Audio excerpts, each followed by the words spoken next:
अस्सलाम वालेकुम नाज़रीन इकराम। अभी अभी शहबाज शरीफ साहब प्रेस कॉन्फ्रेंस कर रहे थे और प्रेस कॉन्फ्रेंस के अंदर उन्होंने हैरान कुन नाज़रीन इकराम हकाइक के जो पस मंज़र है उनकी तस्दीक की है। तो वो चंद एक हकाइक जो मैं आपके सामने रखने जा रहा हूँ। सबसे पहले नाज़रीन इकराम तो ऑडियो लीक का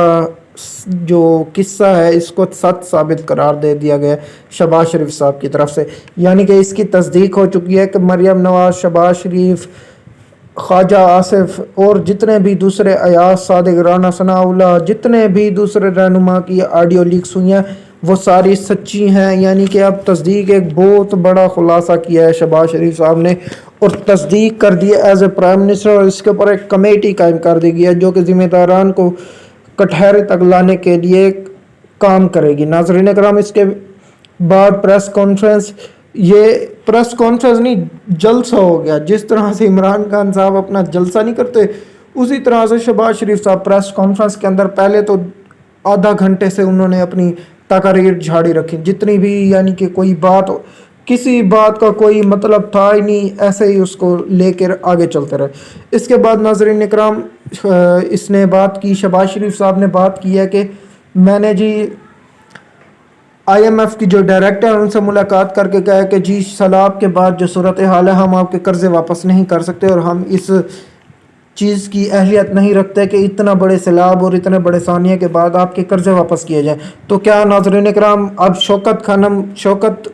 तरीन को जिस तरह बुलाया गया था FIA की इंक्वायरी के अंदर, क्या उस तरह अब शहबाज शरीफ साहब को भी बुलाया जाएगा? क्योंकि शौकत तरीन भी अपनी ऑडियो लीक के अंदर यही बातें कर रहे हैं कि हमारे पास वसाइल नहीं है कि हम आपके कर्ज़े वापस कर सकें। नाज़रीन कराम, इसके बाद एक और काल कोठड़ी झूठे केसेस ये शहबाज शरीफ साहब की तरफ से बताया गया है। जी इमरान खान साहब ने किसी के ऊपर कोई यानी कि जुर्म साबित नहीं कर सके, कोई करप्शन साबित नहीं कर सके किसी और लिहाज से, कोई यानी कि जितने भी इनके ऊपर करप्शन के केसेस थे कोई भी एक साबित नहीं कर सके और ये सारे करप्शन के केसेस झूठे थे, हमें काल कोठरियों के अंदर डाला गया। तो नाज़रीन अकराम, इसकी तो सबसे बड़ी है जो NRO 2 और NAB के अंदर जो तरमीम की गई है, शहबाज शरीफ साहब ने ये बहुत बड़ा झूठ बोला है इस प्रेस कॉन्फ्रेंस के अंदर। यकीनन कभी सच बोलते ही नहीं है ये। एक तो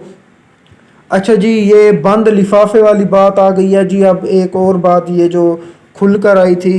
ये शहबाज शरीफ साहब की तरफ से, ये इमरान खान साहब जो साइफ़र वाली बात करते हैं तो वो कह रहे हैं कि जी मेरी तो मुलाकात हो गई और उस मुलाकात से आपको पता चल गया होगा कि अब इसकी तहकीकात ही नहीं करानी। तो नाज़रीन कराम, इसका क्या मतलब हुआ कि इमरान खान साहब जो अपना रजीम चेंज ऑपरेशन के बारे में जो बातें कर रहे हैं वो सच्ची साबित हुई हैं इससे, और ये बहुत बड़ा नाज़रीन कराम खुलासा किया गया है शहबाज शरीफ साहब की तरफ से। और ये जब उन्होंने कहा है ना जी मैं जो उनसे मुलाकात करके आया हूँ, मेरी चंद एक तस्वीर सामने आई हैं, आपको यकीनन इसके ऊपर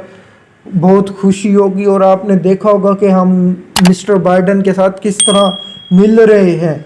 तो इससे पहले मिस्टर बाइडन क्योंकि इमरान खान साहब की इंतज़ामिया से नाराज़ थे, यानी कि इमरान हुकूमत से नाराज़ थे, तो एक तो इसकी भी तस्दीक हो गई है रजीम चेंज ऑपरेशन की। ये जो इतना बड़ा तस्दीक करके गया शहबाज शरीफ साहब और अपनी ही इस्टेब्लिशमेंट के ऊपर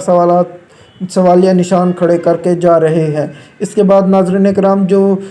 एक और बयान दिया गया, और इनको शहबाज शरीफ साहब की हमेशा से यही आदत रही है कि जब ये बोलने बैठते हैं तो इनको पता नहीं चलता कि ये क्या बोल रहे हैं, बस इस्टेब्लिशमेंट की पावर इनके साथ हो तो ये प्राइम मिनिस्टर भी बन जाते हैं। इस तरह के बंदे कभी कभी ये होता है, कभी कभी हो जाती है गलती, हर गलती इंसान से ही होती है। तो अब देखें जी, वो कह रहे हैं जी, सवाल पूछा गया है कि इमरान खान साहब ने कल GC यूनिवर्सिटी के अंदर खिताब किया और उधर नारे लगवाए गए हैं, जबकि वहाँ पर फ़ौजी एक हमारे हेलीकॉप्टर और हमारे जो जांबाज सिपाही थे वो शहीद हो चुके थे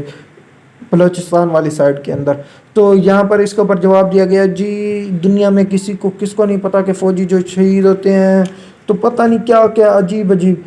शहीद को कोई दुश्मन नहीं होता, पता नहीं अजीब अजीब किस्म के जवाबात दिए गए हैं शहबाज शरीफ साहब की तरफ से। और अजीब जी, दुनिया में कोई ऐसा इंसान नहीं होगा जिसको ये पता हो कि फ़ौजी जो होता है उसकी बहुत इज़्ज़त होती है और जो फ़ौजी शहीद होता है वो शहीद होता है। इस किस्म के बयानात दिए गए हैं शहबाज शरीफ साहब की तरफ से। अच्छा, एक और इंटरेस्टिंग सवाल जो पूछा गया, जो सबसे इंटरेस्टिंग था जी, इमरान खान साहब आपके ऊपर इल्ज़ाम लगाते हैं आप बाहर जाकर पैसा मांग के आते हैं। تو ان کی طرف سے یہ جواب سامنے آیا ہے، غصے میں آ گیا بیسیکلی شہباز شریف صاحب، اور ان کو اس طرح کے غصے میں جب جلسے ہوا کرتے تھے تب دیکھا جاتا تھا، اور اب بہت عرصے بعد اس طرح کے غصے کے اندر شہباز شریف صاحب کو دیکھا گیا ہے کہ شہباز شریف صاحب نے اتنی بڑی یعنی کہ کوئی بیان دیا ہو، اور اتنا بڑا یعنی کہ غصے کے اندر آ گیا ہوں جی۔ اس کے جواب میں کہا جی آپ وہاں پر جو کشکول لے کے جاتے تھے تو آپ پیسے بانٹنے جاتے تھے، آپ تو جوریاں لے کے جاتے تھے، اس قسم کے بیان دیے گئے ہیں شہباز شریف صاحب کی طرف سے، اور جس کے ساتھ مریم اورنگزیب اور شیری رحمان صاحبہ بھی، احسن اقبال صاحب بھی ادھر اپنی تشریف فرما تھے۔ اور اس ایکسٹینشن کے اوپر میں کہتا ہوں جی اتنا اہم ترین سوال جو کہ آج پھر سے ایک سوالوں کا رخ موڑ دیا گیا ہے، یا تو یہ آڈیو لیک سے توجہ ہٹانے کے لیے شہباز شریف صاحب کی طرف سے اتنا بڑا بیان دیا گیا ہے، یا پھر انہوں نے بے دھیانی میں سچ بول دیا ہے جی۔ آرمی چیف صاحب کی جب ایکسٹینشن ہوئی تھی تو عمران خان صاحب نے ان سے تو بات ہی نہیں کی تھی، تو پھر آرمی چیف صاحب کی ایکسٹینشن کس طرح ہو گئی تھی؟ ذرا اب اس کے اوپر سوالات کھڑے ہو گئے ہیں کہ آرمی چیف صاحب کو جب 2019 کے اندر ایکسٹینشن دی گئی تھی تو وہ کس بندے نے دلوائی تھی؟ اب یہ بہت بڑا سوالیہ نشان ہے۔ کیا پتا شہباز شریف آگے جا کر سلپ آف ٹنگ اس کو کہہ دیں کہ جی عمران خان نے تو ہم سے پوچھا ہی نہیں تھا ایکسٹینشن دینے کا، لیکن شہباز شریف صاحب سے یہاں کوئی کھڑا ہو کے پوچھتا جی آپ نے تو ووٹ دیا تھا، پھر آپ کو کس نے قائل کیا تھا آرمی چیف صاحب کے ایکسٹینشن کے اوپر؟ تو جس طرح ناظرین کرام اس کے بعد ایک اور بات کھل کر سامنے آئی ہے جی، سائفر کی تو ساری تحقیقات جو میں اوپر بتا گیا ہوں جی، سائفر کی تو ساری تحقیقات کھل کر آ گئی ہیں، اس کے سارے مدرجات سامنے آ گئے ہیں۔ این سی اے کی میٹنگ کے اندر یہ بتا دیا گیا ہے، جبکہ این سی اے کی میٹنگ جب پہلی ہوئی تھی تو اس کے اندر یہ کہا گیا تھا بلیٹنٹ انٹرفیرنس ہے، یعنی کہ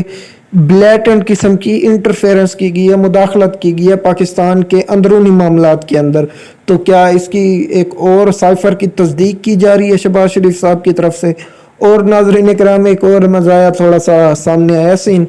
جب اس کے شہباز شریف صاحب سے سوال پوچھا گیا ہے کہ آرمی چیف صاحب اور صدر مملکت اور عمران خان صاحب کی ملاقات ہو رہی ہے،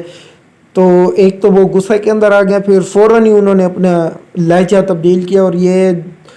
واپس سے سوال پوچھا کیا جی اس کی آڈیو لیک آ جائے سامنے؟ تو اب یہ ایک اور بات کھڑی، یعنی کہ تصدیق کر کے گئے ہیں اس وقت شہباز شریف صاحب کے عمران خان صاحب اور آرمی چیف صاحب کی ملاقات ہو چکی ہے، اور یہ ملاقات کون کروانے والا یہ میں آپ کو پہلے خبر دے رہا تھا، اور اس وقت میری یہ خبر سچی ثابت ہوئی ہے۔ اور آپ نے جس طرح سے دیکھا ہوگا میری پچھلی ساری خبریں سچی ثابت ہوئی ہیں، سوائے اس کے کہ اسحاق ڈار صاحب واپس نہیں آ رہے، کیونکہ اس وقت کچھ حالات ایسے بن چکے تھے، اور میں نے وہاں پر بھی آپ کو یہ کہا تھا کہ اگر تو کچھ حالات خراب ہوتے ہیں اس آڈیو لیک کے بعد، تو پھر اگر جس طرح پرویز خٹک صاحب کہہ رہے تھے کہ 3 دن کے اندر حکومت گر جائے گی، اور باقی اب کل کا دن ہے اور پرسوں کا دن ہے، کیا پی ٹی آئی والوں کو، ہاں ناظرین کرام ایک اور سوال یہاں پر اٹھتا ہے، کیا پی ٹی آئی والوں کو یہ پتہ ہے کہ جو آڈیو ریلیز ہونے والی ہیں اس کے اندر کس قسم کی گفتگو کی گئی ہے؟ کیا پاکستان تحریک انصاف کا اس قسم کی گفتگو کے ساتھ کوئی تعلق ہے؟ کیا پاکستان تحریک انصاف اس آڈیو لیکس کے اندر انوالو ہے؟ بہت سارے سوالات عمران خان صاحب کے اوپر اٹھ کر کھڑے ہو گئے، لیکن اس وقت کیونکہ ہم بات کر رہے تھے پریس کانفرنس کی، تو پریس کانفرنس ناظرین اکرام اس وقت ایک یا میں کہوں کہ بڑی عجیب ترین صورتحال بن کر سامنے آئی ہے شہباز شریف صاحب کی پریس کانفرنس کے بعد، اور یقیناً بہت سے سوالات اٹھیں گے اس پریس کانفرنس کے بعد۔ تو اللہ حافظ، یقیناً ہمارے ساتھ بنے رہیے، ہمارے چینل کو لائک، سبسکرائب، شیئر اور بیل آئیکن کا بٹن دبائیں تاکہ جتنی بھی آنے والی ویڈیوز وہ سب سے پہلے آپ تک پہنچ سکیں۔ اللہ حافظ۔